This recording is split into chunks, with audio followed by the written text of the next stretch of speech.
Good morning, good afternoon, good evening, good whatever time of the day it happens to be while you're watching. My name is Matt Doyle. I'm a UK-based author and occasional voice actor, and this is my Cabinet of Curios. This is the show where I talk about horror media and horror-adjacent media that is a little obscure, a little unusual, or a little bit underrated. And as you've probably guessed by now from previous videos, I take some pleasure and fun in a load of absolute tripe. So there's always something underrated to talk about. But today we're going to do things a little bit differently because, as you can see, we have a guest in the Cabinet of Curios. So, Devon, could you introduce yourself and what you do? Hi, Devon, Mallory, and I make music, and I'm a filmmaker. Fantastic. And we're going to start, because this is primarily a horror podcast, start by talking a little bit about horror. With the greatest will in the world, I would imagine that with how you look, people have always automatically assumed that you're into horror. But if I remember right, that wasn't always the case. You weren't actually a big fan initially, were you? Yeah, no, I wasn't a big fan of horror. I got into it recently. Growing up, I was more into sci-fi and stuff like that. Lately, I've been watching like Saw and what's that one movie? What is it? What happens in it? They open up the box and they release like the demons. Yes, Hellraiser. That's it. Hellraiser. Clive Barker's Hellraiser. Excellent. Have you got through all of them yet, or are you still kind of in the early end of the series? I got through most of them. I haven't got through all of them though. You have my condolences with the later ones to get through. What was it that put you off horror initially? My father didn't really like horror, and I would watch movies with him growing up. And so we just kind of skipped over it because he wasn't a fan. So we just watched whatever sounded good to both of us. And I'm not big into like gore and stuff like that because I didn't really understand that horror kind of explores multifacets of different things rather than just be a big gore fest.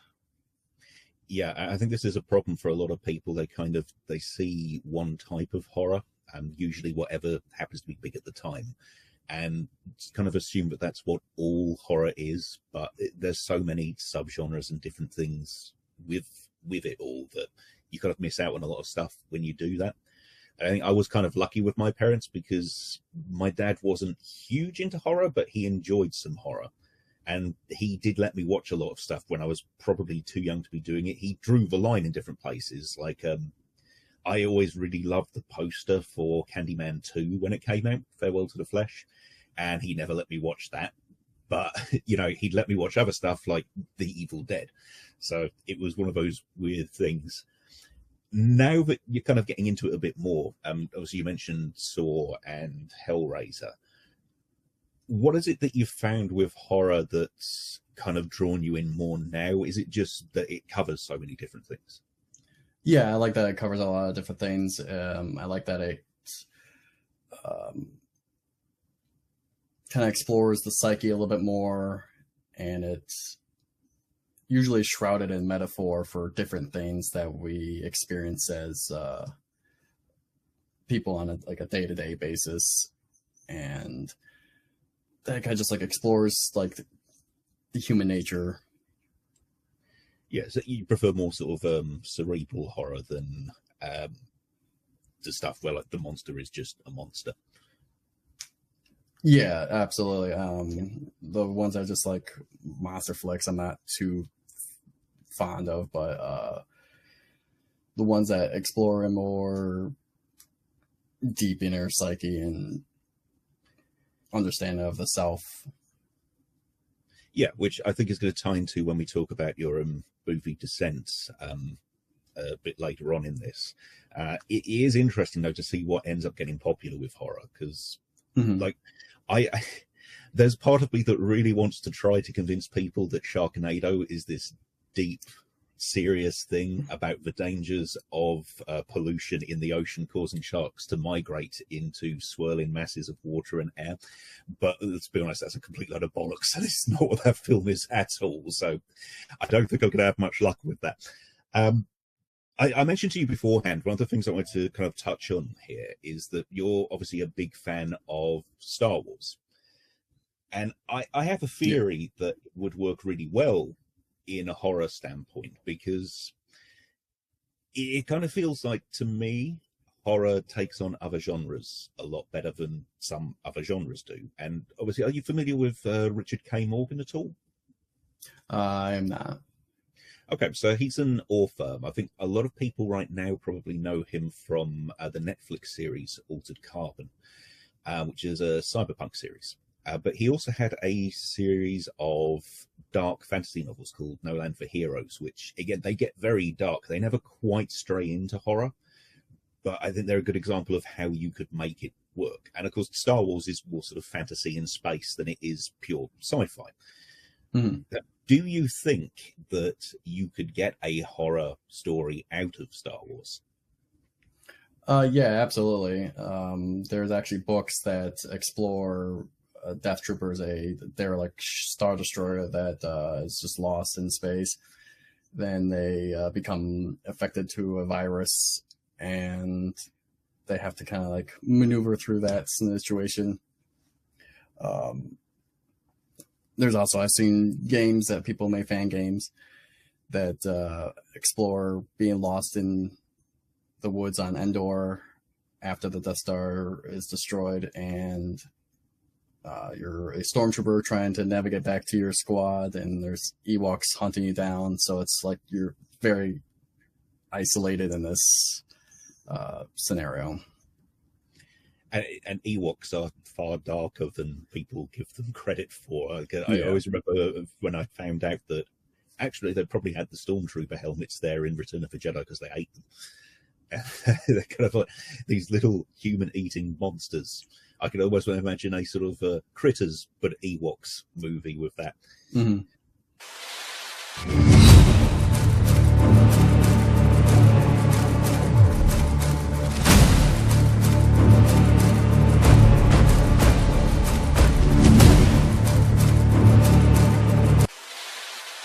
With like the Death Troopers as well, because you see a lot in Star Wars, like the destruction of like the Jedi temples and things like that.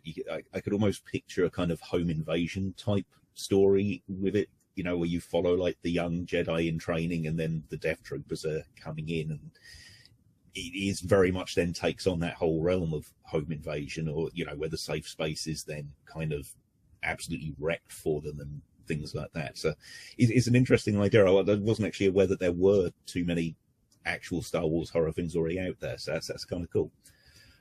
This actually brings us on to your music, because for better or for worse, and I know people have a mixed opinion on that, there's always been kind of a connection between horror and loud music. I think certainly since the 80s at the very least, when you start seeing like heavy metal bands appearing on soundtracks a lot. For anyone who's not familiar with your music, what would you describe it as in terms of genre and sort of stylistically influences, things like that? In terms of genre, I would probably call it like hard rock to metal with industrial influences. Growing up, I was really into Skinny Puppy. My father got me into that. Bands like Rammstein, Marilyn Manson. That stuff like KMFDM? KMFDM, yeah. Rob Zombie. Yeah, those are the influences. And so I would kind of classify my music as like a hard rock with industrial elements to it. Yeah, because I think the first time I spoke to you personally was when I commissioned you to do the music for the book trailer I put together for Choratopia. How did you find that as a process, doing a commissioned piece rather than working on sort of something that's just purely from your own mind with that? That was definitely interesting because I'm not used to working with commissions. It was interesting to have your notes and to be able to like make it my own, but like follow what you wanted, and kind of just make something that I normally wouldn't, but still part of my style. Yeah, I get you. I was very happy with the piece overall, so that was that was all good with me. What was kind of the process for you when it comes to the music? Is it from the concept of starting the song and then the different roads that takes with getting the final piece out there? Like, what was my process? Yeah, just your general process with songwriting. Well, usually I will start with lyrics. If it has lyrics, if it's an instrumental, then I kind of just go off of feel and mood and emotion. If it has lyrics, then I kind of formulate a story, and I kind of build off of that and whatever I want to tell in the song and message I want to put forth, I will put in the lyrics, and then I will kind of work with what kind of music I hear along with it, get the tempo going, and get the lay the drums down, and then each instrument down into it, and just kind of go from there and go off of what I'm feeling and what works well with the song, what delivers the message the best. Yeah. I mean, with in terms of meaning, do you prefer to put it together as like individual songs, or were you a fan of like concept albums and things like that, like rock operas? I do a little bit of both. It depends on where I'm at in life, because I base things a lot off like my experiences and what I'm going through at the time, or what stories are ruminating around in my head. Both my albums were concept albums, where like the first album was like a crazy person yelling on the side of a road, saying that the end is now and prepare, and these are all the things going wrong with the world, and open your eyes and look at all this, to then becoming like defeated inside and just kind of giving up. And then that leads into the second album, which is a inner workings inside the mind, and the descent into madness and awakening into who you really are and everything. And that pairs with the film. Okay. Do you find those particular themes that you're kind of drawn to writing about with the songwriting? Particular themes. I like looking at society and deconstructing it and seeing what kind of touches people's hearts in terms of it, like anger, aggression, sorrow, all these different mixed emotions that people feel on a daily basis and need to get out in a cathartic sense. Yeah, which has always been, for certainly the heavier end of music, I know that people who aren't generally fans tend to view it as, oh, it's all just angry and it's depressing, but then they kind of don't realize the sort of the necessary catharsis of that, or that not all hard rock or heavy metal is that depressing. I mean, they've obviously never listened to like Manowar or Right. sort of the happy cheesy stuff like that. What about in terms of music? Obviously, you've mentioned a couple of bands that you'd view as influences. Do you have any unpopular music opinions, like fans that you think are just heavily overrated or you just don't get at all? I guess that's a genre specific Yeah, question. within your own sort of genre.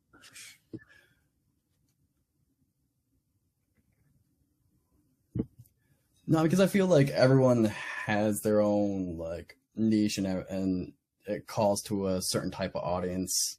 So I feel like that connects to somebody on some level or another, and I think that's quite beautiful. Not everything's like my cup of tea, so like Five Finger Death Punch and stuff like that, I'm not fond of that type of music, or those bands, or like Nickelback are the one that's popular to hate at the moment, I find. well, see, I like Nickelback though, so Yeah, right. I mean, you see, for me, the big one was always like I like Lacuna Coil, and I think they're a talented band. I enjoy some of their stuff, but my God, the hype around them has always been kind of immense, and I always just end up thinking, well, this is good, but I'm not sure I rate it as highly as like the magazines are. So. But, Right. with the music as well, before we get onto the film, you've done a couple of music videos as well. Yep. With what was that like working on the music videos and coming up? Because were they like, for example, did you get the ideas for which ones you were going to do the videos for while you were recording the songs, or what you wanted to do in the videos, or did that sort of come afterwards? Actually, it's the other way around. Usually I'll get like the idea for the music video in my head, and then I will craft the song around that idea. So the visuals are there, and then I'll craft the song to match that idea. And I might go in and make a music video with it afterwards. I might not. It depends on how much I like the song after I finish tracking it all. Yeah. And that's actually what happened with the movie and Descent, and every single song on that album had a visual with it. And so I was like, this just needs to be one really long music video, which then ended up turning into a feature-length film. This question is going to be kind of taking out the video, because I know your most recent one used footage from Descent. Taking that one out of the question, what was the most expensive and most difficult video to do? Because I'd imagine Descent had a bigger budget than just the music video.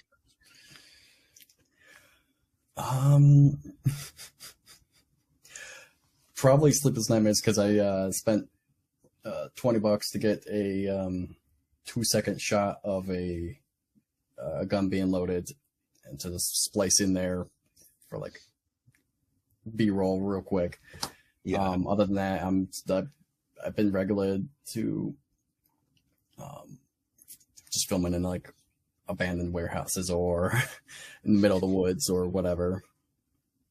Do you ever sort of have moments when you're filming in like, because I think Spiral was in the abandoned building, wasn't it?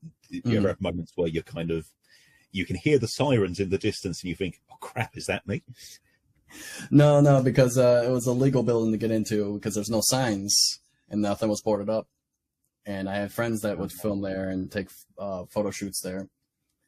See, I might be wrong, but they were like, that's okay. There's no sign, so you're fine to be here. Yeah, I might be wrong, but I think that's slightly different in the UK. I think if it's an abandoned building, it's generally just taken as sort of off limits. Whether that's a legal thing or it's just British people being overly polite, I'm not sure. So. But yeah, it is what it is. Because obviously you were from Syracuse originally, weren't you? And now you're living over in England. So maybe something to look into for your next round of music videos, to see whether it's a bit easier over here to get into things or not when you need to. I'm actually looking into that. There's a couple ideas I want to do, and those ones are going to be really tricky to do, but because I have a really set idea for it. All right, so in terms of your film work, then we'll talk a bit more about Descent, because that was the main reason I wanted to get you on here was the film. First thing was, in terms of filming that, what was the biggest difference for you between doing a full-length film and doing the music video? Well, there's a lot of differences because they're two completely different beasts. Yeah. With making music videos and whatnot, it's very like just try to get this angle and that angle and this angle and that angle, and trying to get some B-roll in there, and then you kind of splice it all together. Whereas like a film, it's like needs to be this angle and needs to be in this location, needs to be like this, very structured, more structured. But I've been making films my whole life, ever since I was like 8 years old. Just like home movies and stuff. Nothing this elaborate, but see, I can relate to that. I know I used to do little radio shows when I was a kid with my brother and my sister. I don't think the cassettes of those are still in existence, which is probably a good thing from a pure cringe level. Was there anything like when you were making them when you were younger, like the home movies, anything you were like, even to look back on now, you could say, well, you could do better now, but you're particularly proud of what you managed to achieve back then? Yeah, absolutely. I'm always striving to do better and to reach for the next rung to improve my skills. So looking back, I'd be like, oh my God, that's so cringe. But it was a learning experience. Yeah, I think those are important because those kind of early learning experiences, even when you're just a kid, they kind of influence you going ahead. In terms of Descent, how did that come to be? Was that something you'd had as an idea for a long time, or was it something that just sort of like came to you like that, and you thought, right, that's what I'm going to do next, and you started working on that? It kind of just came to me after I was finished with the first album, Self-Destructive World. I came up with the concept for Descent, and all the visuals came in with it. And so then I started working on the album, and I was going to always make the music videos to go along with it, which then turned into, why not just make it a full feature-length film instead? Yeah. What would you, just as sort of like the elevator pitch for it, what would you define the story as? So without too many spoilers, because we obviously don't want to spoil anything, but right. Just the general rundown of the synopsis. A man trapped in a room, oblivious to his life and his surroundings, living in blissful ignorance, then becomes awakened and falls down a dark descent. And what would you class it as genre-wise? Because I know watching it myself, it was one I kind of found hard to pigeonhole too much, because it kind of has little elements of different things. Yeah, that's the thing I find too. Is that it's very hard to pin down to one genre, but if I had to pick one, then I would say it would probably be a psychological thriller. The psychological thriller makes sense. I think some of the way that it's kind of shot or set out, maybe, I think there's maybe a touch of art house in there without sort of going all the way into being full-blown experimentation like that. You mentioned, obviously, it's about a character that is completely oblivious to what's going on sort of outside his kind of insular little space, and then becomes awakened to that and goes down that descent. Thematically, how hard was that to weave into the visuals? Because even though it's kind of, because it's all set in like a white room, isn't it? But it's still kind of busy. There's a lot that's kind of going on in the background with like the mannequins and the symbols and things like that. Yeah, I wanted to make sure that the room was very full and it didn't feel like there was just a bunch of emptiness, even though it was emptiness. And that was the real trick to like trying to juggle with it. Since the beginning of the conception of the album, I had the ideas of the mannequins and just the big white room, the mirror, and then the kind of altar stand was after, to kind of further build that room out so it didn't feel so empty. But yeah, kind of progressing with making it felt like there was a lot going on while not having anything going on. The altar in particular was something that caught my eye, because I know from speaking to you before that the film isn't strictly supposed to be about religion or any particular link to that, but it's very easy to kind of imprint that onto like the symbol on there. And I think you'd said before that was kind of important, was to leave it open enough that even though it's based a little bit on some of your own experiences, leaving it open enough for people to kind of put their own things on it. I think with me, that's because I was raised in a Catholic house, so kind of religion was a big thing in my house for a long time. So I think that's probably why I picked up on that bit specifically. I mean, was that important with like all the symbology in it, that you just wanted to be able to let people take their own sort of views and kind of imprint that onto what they're seeing?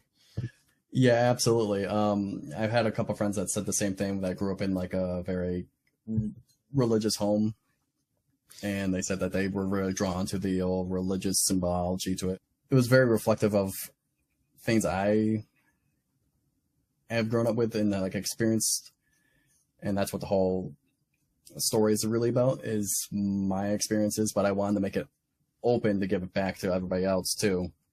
And that's what I want to do with all my art is I want to make sure that everyone else can take something away with it and I can release it from me. And so the mannequins have their own symbology to it. The mirror has their own symbology to it. The mirror being a reflection of ourselves and looking deeper into who we are as a person and what kind of mask we put on and who we really are inside, and kind of trying to fight with that juxtaposition.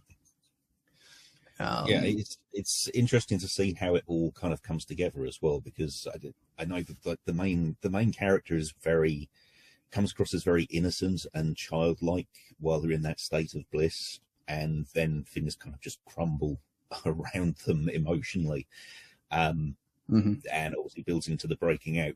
You wrote the movie. You also played the only character we really see on screen. How difficult was that in terms of not only getting the right feel for what you had intended, but having to take on that role of both the acting and the kind of the writing and directing with that? I mean, that's kind of what I've always done. Since, like I said, growing up, I would make home movies and stuff like that. I would star in it as well. And me and my brother kind of filming. And so I'd always play like lead role, writer, director, editor, everything. So I do everything myself, and that's what I've always been used to. So it was familiar, but different because it was a larger scale. Yeah, I think your brother did the filming in this one as well, didn't he? Yep. Yeah, so I think he was the only other crew member essentially, because I think everything else kind of fell on you with audio mixing and things like that. What was the biggest challenge you faced while making this? Because I know you've mentioned before about when we've been speaking about it, about the issue with the light bulbs to try and keep the room lit the way it should be. That was definitely an issue because there was no lighting in the room, so we had to get these external lights that's just stuck under the ceiling, and they were battery operated, so they would die out really quickly. So after a couple hours of shooting, we'd have to get back up there, pull them down. How many of them were there you had to batteries. do that with? What was that? How many of them were there? If you happened to get up and pull them down all the time, I think there was roughly like 15. That could be worse then. I thought you were going to say like 50 for a moment there. No. But so that was a challenge, building a set for the first time because I've never built a set before. Rent out a storage unit and just kind of cover up the walls and taped it all up and did the floor, built flats, and it was just, that was a challenge. So that surprised me that it was sort of built the way it was in a storage unit, because I have seen some, without naming names, I've seen some very professional companies outside of film work that have done things more recently where they've had like fake walls put in, and they've just completely forgotten to hide the seams and things like that. And I didn't see any in Descent, so I don't know if you'd hidden them effectively beforehand or whether that was sort of post work, but you definitely did a better job. No, yeah, that was the set. I really wanted to make sure I got the seams covered. I wanted it to be one seamless room with no doors, no windows, no nothing. Yeah, just that sort of internal locked in insular space. Yep. With all the post work as well, you have some behind the scenes stuff up on your YouTube channel. The one that really surprised me was the bald cap for the later half of the movie, because again on the actual film you can't see any seams at all, but when you look at the before and after shots on the behind the scenes, there was quite a visible seam all the way around. Was that because I know that you used obviously the ball cap was a practical effect, but obviously the work afterwards was all the post work was kind of CG like that. Did you have to do it frame by frame, or did you have like a tool that could help a little bit with that? Or? I had a tool that helped a little bit. So you would go in, you would take a snapshot of a frame and then put it into Photoshop and then just kind of edit it out, put it back in, go a few frames ahead, get another shot, do the same thing, and then it would kind of like interlace it and do like the in-between frames, which sometimes worked, sometimes it didn't. So it took some tweaking and some adjustments. I'd imagine it probably works the same way as do you know the Dane app, DAIN? No. No, so it's kind of a little AI thing that it's designed that you'd put in, say, I think people have been using it for like video game sprites, that if they had like an old like 16-bit game that was running at 5 frames a second, they could put it in and ask it to put this up to 60 frames a second, and it would try to AI the additional frames. I think I've used it for a little short, like 2-second animation before, and it's one of those things that it kind of works, but not quite when I used it. So yeah, I can imagine it. I mean, if you found ones where it just hadn't quite done what you wanted, did you just run it through the app again, or did you just resort to doing it manually on the frames that it dropped out of? I would actually just get more frames, and because I feel like there was some missing frames that it needed. So to kind of intersplice it more, I would just give another frame and another frame and another frame until I had enough in between frames that it was like, okay, we're satisfied with this. Was it doing the stuff like that that was being the most time consuming in terms of post work? Or? Yeah, that was definitely the most time consuming. That took a couple months to get through. A couple of months. How long did the film take to film?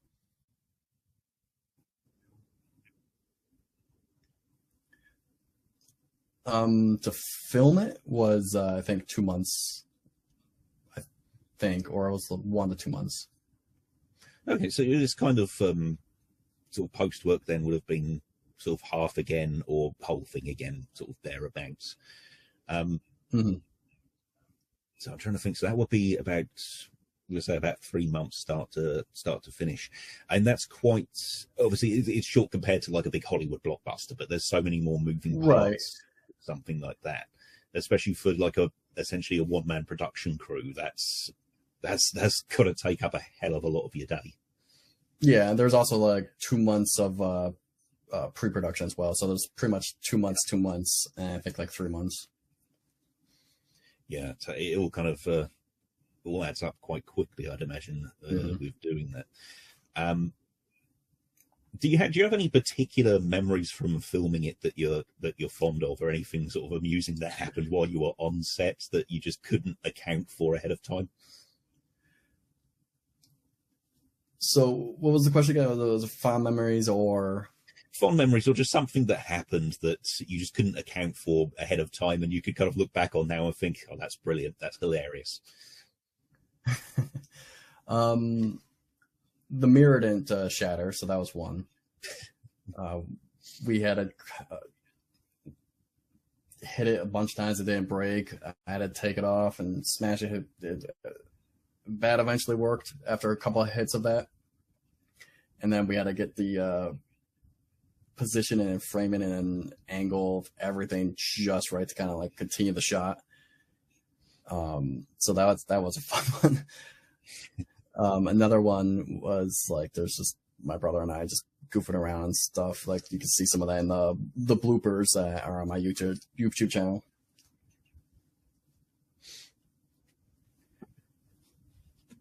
So with regards to the film, then it is available now on Amazon Prime, and is it permanently down at 99 cents, or was that just a temporary sale? It's permanently down at it. I figured I want to get as much people to watch it as possible, rather than making a bunch of money off it. Yeah, especially as like a first commercial release as well. I suppose that kind of it makes sense to try and increase everything there for whatever you decide to do next that you can put out there like that. Do you have another film in mind for what you're going to work on next? Not at the moment. If this one gets enough traction, enough people like it, then I would have a sequel in mind. I already have something formulating for that. Oh, so that'd be interesting, because it's not one that I would have immediately picked as necessarily having a sequel. It kind of, while it's still open to a lot of interpretation, you can see where if you didn't do a sequel, obviously it would still feel very complete. It doesn't feel like there's like story missing, if that makes sense. But there's probably a lot you could do, I'd imagine, with the character in the setting. I mean, would that just be like following him after he's kind of broken out of that very locked in space?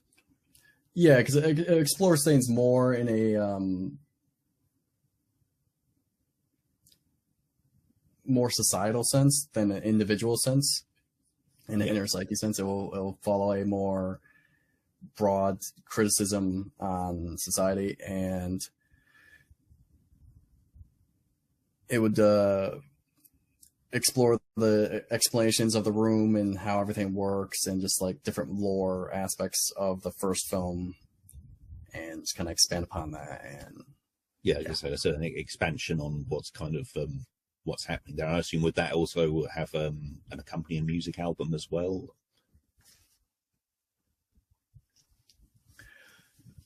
That wouldn't have an accompanying music album with that one. I do have a different idea. I don't know if I'll make a movie for the next album I'm currently working on, but that's up in the air. Yeah. Okay. So everyone should be able to find The Descent, as say on Amazon Prime to purchase for 99 cents, 99p, obviously whichever currency you're in. I mean, most people obviously when they watch movies watch more than one genre anyway. Not that many people will just watch horror or just watch thrillers or anything. What would you say horror fans specifically could get out of this movie? What would appeal to them in it? Well, I mean, if you're like me and you like that exploration of the inner psyche and kind of breaking that down and putting a dark twist on it, then I think you would like this film. Yeah. And just to sort of give people an idea as well of, because it's what was the budget on the film? Because again, I can't reiterate enough, because it was just such a small production in terms of it was just you doing most of it and then your brother helping out. The budget wasn't like huge either, was it? No, it was about a little bit more, over $2,000. Yeah, $2,000. And you achieved a lot for $2,000. You wouldn't think it was sort of down that low, especially with the amount of time that's gone into putting it together. But again, I think that's we should probably call that there. In terms of where people can find you, as we've already said, the Descent is available on Prime. Where else can people find you online to sort of find your music and stuff that's going on with you? Well, I upload artsy videos and music videos to my personal channel on YouTube, at just Devon Mallory at YouTube. And you can find my music on iTunes, Amazon, Spotify, everywhere. Same name, Devon Mallory. Excellent. And if someone was going to go in and sort of check your music out, is there a particular song that they should check out first? Do you think is a sort of good gateway for them? I'm really proud of Sleepless Nightmares. That was a good one. It's a recent one. It's a good one. I think it's well polished, and I think it has a aggressive bite to it, and it kind of opens you up to more of my stuff. Excellent. Okay, well, in that case, thank you very much for coming into the show, and hopefully everyone watching has enjoyed this as well. And so please do go check out Devon's music and The Descent. As I said, it's wonderful seeing different creators and what they can come up with. So, I cannot stress that enough. Did you have any final message for viewers before we log off? Not that I could think of, but thank you for having me. I appreciate it. This has been fun. No, good. I'm glad. So until next time.